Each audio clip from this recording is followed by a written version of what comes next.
Assalamu alaikum wa rahmatullahi wa barakatuh. Wa alaikum assalam wa rahmatullahi wa barakatuh. Yes. Oh, should I step out there? Is everybody okay?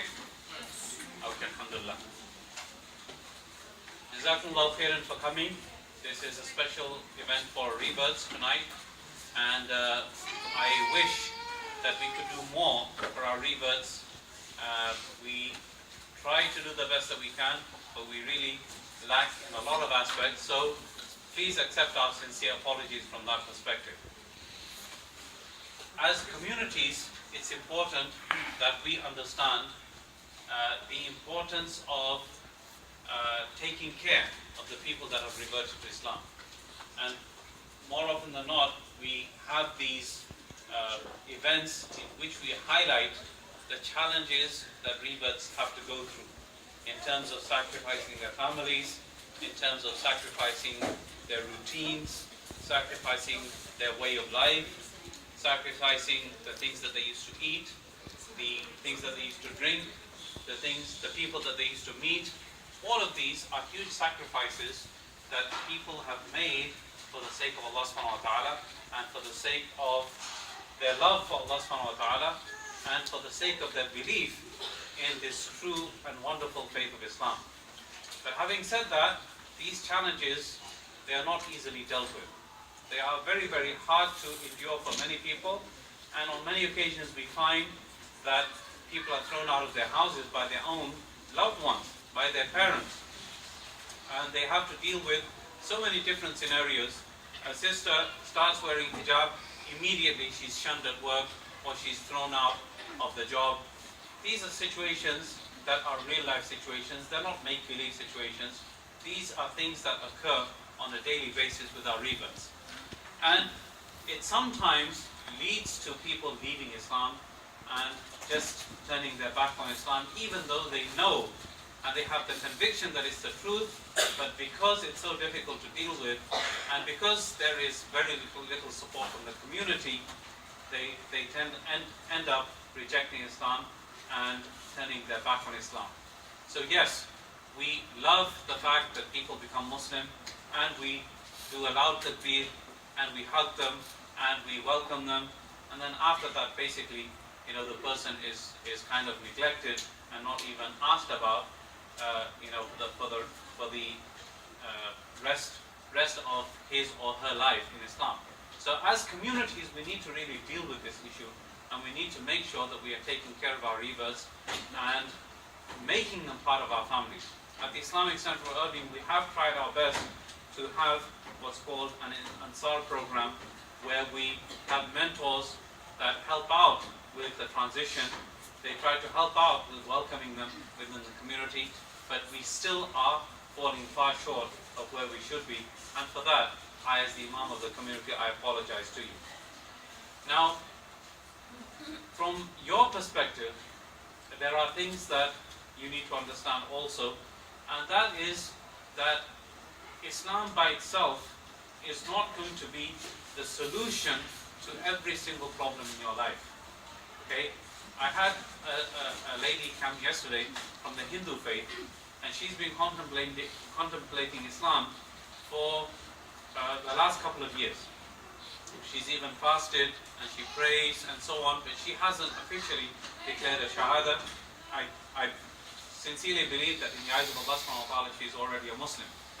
But she came to me yesterday, very tearfully. She explained the situation in her life.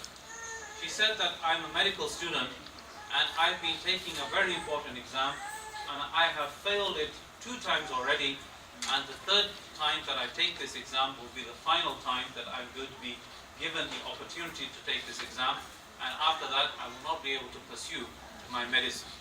Okay?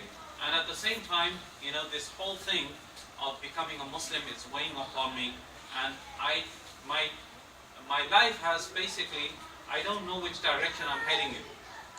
So I told her very clearly, I said, look, you have to separate your personal life with your spiritual journey. Just because you become a Muslim, don't expect yourself to pass this exam with flying colors. Okay? That is a separate thing altogether. Allah subhanahu wa ta'ala tests people from all directions. and in many, many ways. This is maybe one of your tests. And maybe it is better for you. We as humans don't realize sometimes that sometimes Allah subhanahu wa ta'ala, He puts us through some hardship and some difficulty, and He gives us what we perceive as failures in our lives. But ultimately, when we look back many years later, we realize that, you know, that thing was actually good for me. But at that particular moment in time, we think, why is this thing happening to me? Why is this problem happening to me? So we need to understand that challenges in our life doesn't mean that Allah subhanahu wa ta'ala is displeased with us, or that we made the wrong decision by becoming Muslims. This is not what it means. The Prophet ﷺ, he said in a very beautiful hadith, something that we need to really think about. He said, أَشَدُّ النَّاسِ بَلَاءً الْأَنْبِيَاء ثُمَّ الصَّالِحُونَ ثُمَّ الْأَمْثَلْ فَالْأَمْثَلْ. The people that go through the most hardships are the Anbiya alayhim salatu wasalam, the prophets of Allah subhanahu wa ta'ala. Then the pious people, then according to their status with Allah subhanahu wa ta'ala, that's how much hardship they're going to go through. Okay, so just because we are going through hardships and some difficulty, it doesn't mean that, you know, Allah subhanahu wa ta'ala is not listening to me, or He's not answering my prayers, or there's something wrong with my faith, or there's something wrong with the religion of Islam, that somehow I can't get any type of success in my life. This is not what it means.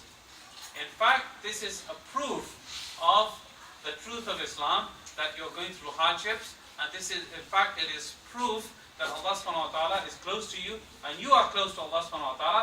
That's why you're going through these hardships. And this is what Allah subhanahu wa ta'ala says very, very clearly in the Quran. Alif Lam Mim, at the beginning of Surah Al-Ankabut, أَحَسِبَ النَّاسُ أَن يُتْرَكُوا أَن يَقُولُوا آمَنَّا وَهُمْ لَا يُفْتَنُونَ. Do the people think that they can just say that we have faith and they're not going to be tested? This is not going to happen.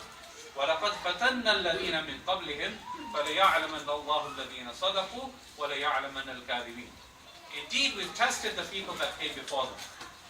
So the tests, they will come again and again and again. How we deal with those tests with patience, how we deal with those tests is an indication of our conviction and our faith. If we give up, then that means that there is something lacking in our conviction and our faith also. We need to get closer to Allah subhanahu wa ta'ala, and we need to ask Allah subhanahu wa ta'ala for help. The Prophet ﷺ, he said a very beautiful hadith again, and this should really, this is really a reflection of our whole life. Life, as the cliche is, life has its ups and downs, right? The Prophet ﷺ, he said this in a beautiful way. Same thing, but in a different way. He said, عَجَبًا لِأَمْرِ الْمُؤْمِنِ. The state of affairs for a believer is very strange. Every single situation is good for him. What does that mean? Every single situation, good or bad, is good for a believer. Why? Because when he goes through good, in أَصَابَهُ خَيْرٌ شَكَرَ فَكَانَ خَيْرًا لَهُ. He is grateful to Allah subhanahu wa ta'ala, and that is good for him. Allah subhanahu wa ta'ala is going to reward him for being grateful to him. And in أَصَابَتُ الضَّرَّاء صَبَرْ فَكَانَ خَيْرًا لَهُ. And if he goes through hardship and difficulty, at that time he displays sabr and patience in this adversity during this time of trial and tribulation. And this is also good for him, and this is only for a believer. So when we want to gauge our iman, when we want to gauge our faith, this is how we should gauge it. That when we are going through a good situation,